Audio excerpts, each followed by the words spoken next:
ಸ್ನೇಹಿತರೆ ನಮಸ್ತೆ. ನನ್ನ ಸ್ಟಡಿ ವಿತ್ ಶಂಕರ್ 24 ಯೂಟ್ಯೂಬ್ ಚಾನಲ್ಗೆ ಸ್ವಾಗತ. ಸ್ನೇಹಿತರೆ, ಈಗಾಗಲೇ ಕರ್ನಾಟಕ ಸರ್ಕಾರ PC ನೋಟಿಫಿಕೇಷನ್ ಮಾಡಿದ್ದು ಭಾಳಷ್ಟು ಸ್ಪರ್ಧಾರ್ಥಿಗಳು PC ಎಕ್ಸಾಮ್ಗೆ ತಯಾರಿಯನ್ನು ನಡೆಸುತ್ತಿದ್ದೀರಿ. ಸ್ನೇಹಿತರೆ, ನನ್ನ ಸ್ಟಡಿ ವಿತ್ ಶಂಕರ್ 24 ಯೂಟ್ಯೂಬ್ ಚಾನಲಲ್ಲಿ ಹಲವು ಸ್ಪರ್ಧಾತ್ಮಕ ಪರೀಕ್ಷೆಗಳಿಗೆ ಅನುಕೂಲವಾಗುವಂತಹ ನಿಟ್ಟಿನಲ್ಲಿ ತರಗತಿಗಳನ್ನು ಈಗಾಗಲೇ ಮಾಡುತ್ತಿದ್ದೇನೆ. ಇನ್ನೂ ಕೂಡ ಹಲವಾರು ಮಾಹಿತಿಗಳನ್ನು ಒಳಗೊಂಡ ತರಗತಿಗಳನ್ನು ಮುಂದಿನ ತರಗತಿಗಳಲ್ಲಿ ಮಾಡಲಿದ್ದೇನೆ. ದಯವಿಟ್ಟು ನನ್ನ ಸ್ಟಡಿ ವಿತ್ ಶಂಕರ್ 24 ಯೂಟ್ಯೂಬ್ ಚಾನಲ್ಗೆ ಸಬ್ಸ್ಕ್ರೈಬ್ ಮಾಡಿ, ಹಾಗೆ ಶೇರ್ ಮಾಡಿ. ಸ್ನೇಹಿತರೆ, ಬನ್ನಿ ಇಂದಿನ ತರಗತಿಯಲ್ಲಿ ಕರ್ನಾಟಕದ ಭೂಗೋಳದ ಪಾಯಿಂಟ್ಸ್ಗಳನ್ನು, ಟೆಕ್ಸ್ಟ್ ಬುಕ್ನಲ್ಲಿರುವಂತಹ ಪಾಯಿಂಟ್ಸ್ಗಳನ್ನು ನಮ್ಮ ಪರೀಕ್ಷೆಗೆ ಅನುಕೂಲವಾಗುವಂತಹ ನಿಟ್ಟಿನಲ್ಲಿ ಚರ್ಚೆಯನ್ನು ಆರಂಭಿಸೋಣ. ಬನ್ನಿ ಚರ್ಚೆಯನ್ನು ಮಾಡೋಣ. ಸ್ನೇಹಿತರೆ, ಕರ್ನಾಟಕದಲ್ಲಿ ಕೈಗಾರಿಕೆಗಳ ಬೆಳವಣಿಗೆಗೆ ಅಪಾರವಾದ ಕೊಡುಗೆ ನೀಡಿದವರು ಸರ್ ಎಂ ವಿಶ್ವೇಶ್ವರಯ್ಯನವರು ಕರ್ನಾಟಕದಲ್ಲಿ ಕೈಗಾರಿಕೆಗಳ ಬೆಳವಣಿಗೆಗೆ ಅಪಾರ ಕೊಡುಗೆ ನೀಡ್ತಾರೆ. ಭದ್ರಾವತಿಯ Mysore iron and steel industries limited ಉಸ್ತುವಾರಿಯನ್ನು ಭಾರತೀಯ ಉಕ್ಕು ಪ್ರಾಧಿಕಾರಕ್ಕೆ ವಹಿಸಿದ ವರ್ಷ 1989. ಇದನ್ನು ಭಾರತೀಯ ಉಕ್ಕು ಪ್ರಾಧಿಕಾರಕ್ಕೆ ವಹಿಸ್ತಾರೆ. ಮೊದಲು ಇದು Mysuru iron and steel industries limited ಅಂತ ಇತ್ತು. ಇದು ಉಕ್ಕು ಪ್ರಾಧಿಕಾರಕ್ಕೆ ಈಗ ಹಸ್ತಾಂತರ ಆಗಿದೆ. 1989ರಲ್ಲಿ ಭಾರತೀಯ ಉಕ್ಕು ಪ್ರಾಧಿಕಾರಕ್ಕೆ ಇದು ಹಸ್ತಾಂತರವಾಗ್ತದೆ. ಇನ್ನು ಭದ್ರಾವತಿಯ Mysore iron and steel industries limited ಸ್ಥಾಪನೆಯಾಗಿದ್ದು 1923ರಲ್ಲಿ. ಸ್ನೇಹಿತರೆ, ಭದ್ರಾವತಿಯ Mysore iron and steel industries limited ಸ್ಥಾಪನೆಯಾಗಿದ್ದು 1923. ಭಾಳ ಇಂಪಾರ್ಟೆಂಟ್ ಇದು ಪರೀಕ್ಷಾ ದೃಷ್ಟಿಯಿಂದ. ಯಾವ ಇಸ್ವಿಯಲ್ಲಿ ಸ್ಥಾಪನೆ ಆಗ್ತದೆ ಅನ್ನೋದು ಕೂಡ ಇಂಪಾರ್ಟೆಂಟ್. ಸ್ನೇಹಿತರೆ, ವಿಶ್ವೇಶ್ವರಯ್ಯ ಕಬ್ಬಿಣ ಮತ್ತು ಉಕ್ಕಿನ ಕೈಗಾರಿಕೆಗೆ ಈ ಗಣಿಯಿಂದ ಕಬ್ಬಿಣದ ಅದಿರು ರವಾನೆಯಾಗುತ್ತದೆ. ಕೆಮ್ಮಣ್ಣುಗುಂಡಿಯಿಂದ ಕಬ್ಬಿಣದ ಅದಿರು ವಿಶ್ವೇಶ್ವರಯ್ಯ ಕಬ್ಬಿಣ ಮತ್ತು ಉಕ್ಕಿನ ಕೈಗಾರಿಕೆಗೆ ಕಬ್ಬಿಣದ ಅದಿರು ರವಾನೆ ಆಗ್ತಾಯಿತ್ತು ಕೆಮ್ಮಣ್ಣುಗುಂಡಿಯಿಂದ. ಇನ್ನು ಜಿಂದಾಲ್ ವಿಜಯನಗರ ಉಕ್ಕು ಲಿಮಿಟೆಡ್ ಸ್ಥಾಪನೆಯಾದ ಸ್ಥಳ ಎಲ್ಲಿ ಅಂದರೆ ತೋರಣಗಲ್. ಈ ಜಿಂದಾಲ್ ವಿಜಯನಗರ ಉಕ್ಕು ಲಿಮಿಟೆಡ್ ಸ್ಥಾಪನೆಯಾದ ಸ್ಥಳ ಯಾವುದಂದ್ರೆ ತೋರಣಗಲ್, ಬಳ್ಳಾರಿ ಜಿಲ್ಲೆಯಲ್ಲಿ ಬರುವಂಥದ್ದು. ಇನ್ನು ಜಿಂದಾಲ್ ವಿಜಯನಗರ ಉಕ್ಕು ಲಿಮಿಟೆಡ್ ಸ್ಥಾಪನೆಯಾದ ವರ್ಷ 2001ರಲ್ಲಿ ಜಿಂದಾಲ್ ವಿಜಯನಗರ ಉಕ್ಕು ಲಿಮಿಟೆಡ್ ಸ್ಥಾಪನೆ ಆಗ್ತದೆ 2001ರಲ್ಲಿ. ಇನ್ನು ಕರ್ನಾಟಕದ ಅತಿ ಮುಖ್ಯ ಹತ್ತಿ ಬಟ್ಟೆ ಕೈಗಾರಿಕಾ ಕೇಂದ್ರ ಯಾವುದಂದ್ರೆ ದಾವಣಗೆರೆ. ಕರ್ನಾಟಕದ ಎಷ್ಟು ಜಿಲ್ಲೆಗಳಲ್ಲಿ ಬಟ್ಟೆಯ ಸಿದ್ಧ ಉಡುಪಿನ ಪಾರ್ಕ್ಗಳನ್ನು ಸ್ಥಾಪಿಸಲಾಗಿದೆ ಅಂದರೆ 11 ಜಿಲ್ಲೆಗಳಲ್ಲಿ ಬಟ್ಟೆಯ ಸಿದ್ಧ ಉಡುಪಿನ ಪಾರ್ಕ್ಗಳನ್ನು ಕರ್ನಾಟಕದಲ್ಲಿ ಸ್ಥಾಪನೆ ಮಾಡಿದ್ದಾರೆ. ಕರ್ನಾಟಕದ ಮೊಟ್ಟ ಮೊದಲ ಆಧುನಿಕ ಸಕ್ಕರೆ ಕೈಗಾರಿಕೆ ಎಲ್ಲಿದೆ ಅಂದರೆ ಮೈಸೂರು ಸಕ್ಕರೆ ಕಾರ್ಖಾನೆ, ಮಂಡ್ಯ. ಕರ್ನಾಟಕದ ಮೊಟ್ಟ ಮೊದಲ ಆಧುನಿಕ ಸಕ್ಕರೆ ಕೈಗಾರಿಕೆ ಬರುವುದು ಮೈಸೂರು ಸಕ್ಕರೆ ಕಾರ್ಖಾನೆ, ಇದು ಇರುವುದು ಮಂಡ್ಯ ಜಿಲ್ಲೆಯಲ್ಲಿ. ಇನ್ನು ಸ್ವತಂತ್ರ ಪೂರ್ವದ ಮೊಟ್ಟ ಮೊದಲ ಆಧುನಿಕ ಮಂಡ್ಯದ ಮೈಸೂರು ಸಕ್ಕರೆ ಕಾರ್ಖಾನೆ ಸ್ಥಾಪನೆಯಾದ ವರ್ಷ 1933ರಲ್ಲಿ ಮೈಸೂರು ಸಕ್ಕರೆ ಕಾರ್ಖಾನೆ ಸ್ಥಾಪನೆಯಾಗ್ತದೆ ಮಂಡ್ಯದಲ್ಲಿ. ರಾಜ್ಯದಲ್ಲಿ ಅತಿ ಹೆಚ್ಚು ಸಕ್ಕರೆ ಉತ್ಪಾದಿಸುವ ಜಿಲ್ಲೆಗಳು ಯಾವುದಂದ್ರೆ ಬೆಳಗಾವಿ ಮತ್ತು ಬಾಗಲಕೋಟೆ. ಇನ್ನು ಕಾಕಂಬಿಯಿಂದ ಮದ್ಯಸಾರವನ್ನು ಉತ್ಪಾದಿಸುತ್ತಾರೆ. ಇನ್ನು ದಾಂಡೇಲಿಯಲ್ಲಿರುವ ಖಾಸಗಿ ವಲಯದಲ್ಲಿರುವಂತಹ ಕಾಗದ ಕಾರ್ಖಾನೆ ಹೆಸರು ಏನಂದರೆ ವೆಸ್ಟ್ ಕೋಸ್ಟ್ ಪೇಪರ್ ಮಿಲ್. ದಾಂಡೇಲಿಯಲ್ಲಿರುವ ಖಾಸಗಿ ವಲಯದಲ್ಲಿರುವಂತಹ ಕಾಗದ ಕಾರ್ಖಾನೆಯ ಹೆಸರು ಏನಂದರೆ ವೆಸ್ಟ್ ಕೋಸ್ಟ್ ಪೇಪರ್ ಮಿಲ್. ಇನ್ನು ಕರ್ನಾಟಕದ ಮೊದಲ ಸಿಮೆಂಟ್ ಕಾರ್ಖಾನೆ ಯಾವುದಂದ್ರೆ ಭದ್ರಾವತಿಯ ಸಿಮೆಂಟ್ ಕಾರ್ಖಾನೆ. ಇದು ಕರ್ನಾಟಕದ ಮೊದಲ ಸಿಮೆಂಟ್ ಕಾರ್ಖಾನೆ, ಭದ್ರಾವತಿಯ ಸಿಮೆಂಟ್ ಕಾರ್ಖಾನೆ. ಕರ್ನಾಟಕದ ಮೊದಲ ಸಿಮೆಂಟ್ ಕಾರ್ಖಾನೆಯಾದ ಭದ್ರಾವತಿಯ ಸಿಮೆಂಟ್ ಕಾರ್ಖಾನೆ ಸ್ಥಾಪನೆಯಾದ ವರ್ಷ ಕ್ರಿಸ್ತಿಶಕ 1939ರಲ್ಲಿ ಭದ್ರಾವತಿಯ ಸಿಮೆಂಟ್ ಕಾರ್ಖಾನೆ ಸ್ಥಾಪನೆಯಾಗ್ತದೆ 1939ರಲ್ಲಿ. ಸಿಲಿಕಾನ್ ಸಿಟಿ ಎಂದೇ ಪ್ರಸಿದ್ಧಿ ಪಡೆದ ಕರ್ನಾಟಕದ ನಗರ ಯಾವುದಂದ್ರೆ ಬೆಂಗಳೂರು ನಗರ, ಇಂಪಾರ್ಟೆಂಟ್. ಇನ್ನು ಕರ್ನಾಟಕದ ಪ್ರಮುಖ ಪ್ರವಾಸಿ ಕೇಂದ್ರಗಳು ಅನ್ನೋ ಒಂದು ಟಾಪಿಕ್ ಇದೆ. ಇದು ಪರೀಕ್ಷಾ ದೃಷ್ಟಿಯಿಂದ ಇಂಪಾರ್ಟೆಂಟ್. ಕರ್ನಾಟಕ ಪ್ರವಾಸೋದ್ಯಮ ನಿಗಮ ಸ್ಥಾಪನೆಯಾದದ್ದು ಕ್ರಿಸ್ತಿಶಕ 1974ರಲ್ಲಿ. ಕರ್ನಾಟಕ ಪ್ರವಾಸೋದ್ಯಮ ನಿಗಮ ಸ್ಥಾಪನೆಯಾದದ್ದು 1974. ಈ ಹಿಂದಿನ ಪರೀಕ್ಷೆಯಲ್ಲಿ ಈ ಒಂದು ಪ್ರಶ್ನೆ ಬಂದಿತ್ತು. ಯುನೆಸ್ಕೋ ಗುರುತಿಸಿದ ವಿಶ್ವ ಪರಂಪರೆಯ ಕರ್ನಾಟಕದ ತಾಣಗಳು ಎಲ್ಲಿ ಅಂದರೆ ಹಂಪಿ, ಪಟ್ಟದಕಲ್ಲು, ಪಶ್ಚಿಮ ಘಟ್ಟಗಳು. ಹಂಪಿ, ಪಟ್ಟದಕಲ್ಲು ಮತ್ತು ಪಶ್ಚಿಮ ಘಟ್ಟಗಳು ಇಲ್ಲಿ ಯುನೆಸ್ಕೋ ಗುರುತಿಸಿದಂಥ ವಿಶ್ವ ಪರಂಪರೆಯ ಕರ್ನಾಟಕದ ತಾಣಗಳು ಕಂಡುಬರ್ತವೆ ಸ್ನೇಹಿತರೆ. ಇನ್ನು ಕರ್ನಾಟಕವು ಉತ್ತಮ ಪ್ರವಾಸೋದ್ಯಮ ನಿರ್ವಹಣಾ ರಾಜ್ಯವೆಂದು ಯಾವ ವರ್ಷ ಪ್ರಶಸ್ತಿ ಪಡೆದಿದೆ ಅಂದರೆ 1996-97ರಲ್ಲಿ ಒಂದು ಪ್ರಶಸ್ತಿಯನ್ನು ಪಡೀತದೆ. ಕರ್ನಾಟಕ ಉತ್ತಮ ಪ್ರವಾಸೋದ್ಯಮ ನಿರ್ವಹಣಾ ರಾಜ್ಯ ಅಂತ ಪ್ರಶಸ್ತಿಯನ್ನು ಪಡೆದುಕೊಳ್ತದೆ. ಚಿಕ್ಕಮಗಳೂರು ಜಿಲ್ಲೆಯಲ್ಲಿರುವ ಪ್ರಮುಖ ಗಿರಿಧಾಮ ಯಾವುದಂದರೆ ಕುದುರೆಮುಖ. ಚಿಕ್ಕಮಗಳೂರು ಜಿಲ್ಲೆಯಲ್ಲಿರುವ ಪ್ರಮುಖ ಗಿರಿಧಾಮ ಯಾವುದಂದರೆ ಕುದುರೆಮುಖ. ನಂದಿ ಗಿರಿಧಾಮ ಚಿಕ್ಕಬಳ್ಳಾಪುರ ಜಿಲ್ಲೆಯಲ್ಲಿ ಬರುತ್ತದೆ. ನಂದಿ ಗಿರಿಧಾಮ ಇರುವುದು ಚಿಕ್ಕಬಳ್ಳಾಪುರ ಜಿಲ್ಲೆಯಲ್ಲಿ. ನಂದಿ ಗಿರಿಧಾಮವು ಸಮುದ್ರ ಮಟ್ಟದಿಂದ 1492 ಮೀಟರ್ ಎತ್ತರದಲ್ಲಿದೆ. ನಂದಿ ಗಿರಿಧಾಮದಲ್ಲಿ ಗಾಂಧಿ ಭವನ ನಿರ್ಮಿಸಿದ ಉದ್ದೇಶ ಮಹಾತ್ಮ ಗಾಂಧೀಜಿಯವರು ಆರೋಗ್ಯ ಸುಧಾರಣೆಗಾಗಿ ಇಲ್ಲಿ ತಂಗಿದ್ದರಿಂದ ನಂದಿ ಗಿರಿಧಾಮದಲ್ಲಿ ಗಾಂಧಿ ಭವನವನ್ನು ನಿರ್ಮಿಸಿದ್ದಾರೆ ಸ್ನೇಹಿತರೆ. ಇನ್ನು ಅತಿ ಹೆಚ್ಚು ಜಲಪಾತಗಳನ್ನು ಹೊಂದಿದ ಜಿಲ್ಲೆ ಉತ್ತರ ಕನ್ನಡ ಜಿಲ್ಲೆ. ಅತಿ ಹೆಚ್ಚು ಜಲಪಾತಗಳನ್ನು ಹೊಂದಿದಂಥ ಜಿಲ್ಲೆ ಯಾವುದು? ಉತ್ತರ ಕನ್ನಡ ಜಿಲ್ಲೆ. ಜೋಗ ಜಲಪಾತವು ಎಷ್ಟು ಎತ್ತರದಿಂದ ಧುಮ್ಮುಕುತ್ತದೆ? 253 ಮೀಟರ್ ಎತ್ತರದಿಂದ ಜೋಗ ಜಲಪಾತ ಏನಾಗ್ತದೆ? ಧುಮುಕ್ತದೆ. ಈ ಜೋಗ ಜಲಪಾತ ಸೃಷ್ಟಿಯಾಗಿರೋದು ಶರಾವತಿ ನದಿಯಿಂದ ಸೃಷ್ಟಿಯಾಗಿದೆ. ಭಾರತದಲ್ಲೇ ಅತಿ ಎತ್ತರವಾದ ಜಲಪಾತ ಯಾವುದಂದರೆ ಜೋಗ ಜಲಪಾತ. ಜೋಗ ಜಲಪಾತದ ಶೀಳುಗಳಿರುವ ಹೆಸರುಗಳು ರಾಜಾ ರಾಣಿ, ರೋರರ್ ರಾಕೆಟ್. ಇವು ಜೋಗ ಜಲಪಾತದ ಶೀಳುಗಳು. ಕಾವೇರಿ ನದಿಯು ಮಂಡ್ಯ ಜಿಲ್ಲೆಯ ಶಿವನ ಸಮುದ್ರದ ಸಮೀಪವಿರುವಂತಹ ಅವಳಿ ಜಲಪಾತಗಳವೆ.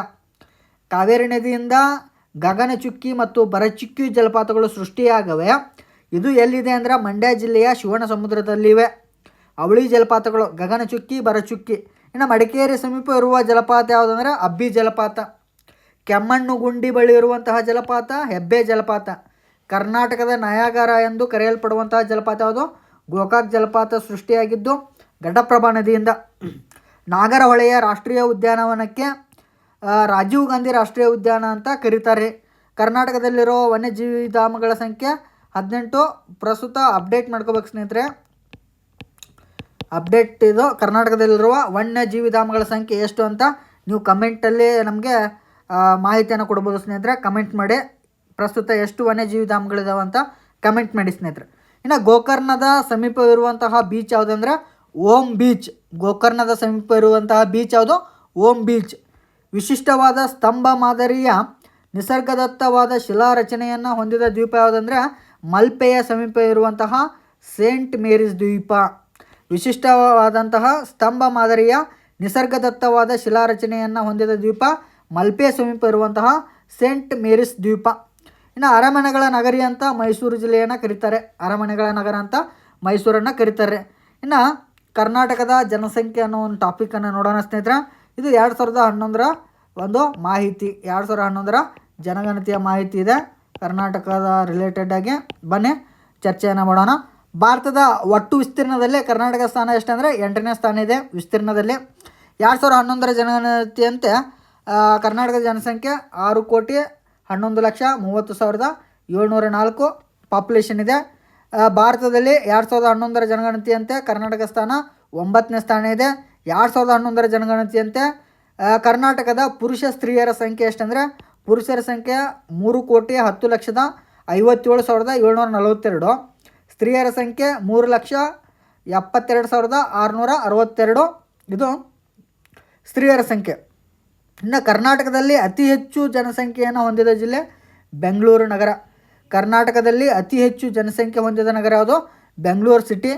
ಕರ್ನಾಟಕದಲ್ಲಿ ಅತಿ ಕಡಿಮೆ ಜನಸಂಖ್ಯೆಯನ್ನು ಹೊಂದಿದ ಜಿಲ್ಲೆ ಕೊಡಗು ಜಿಲ್ಲೆ.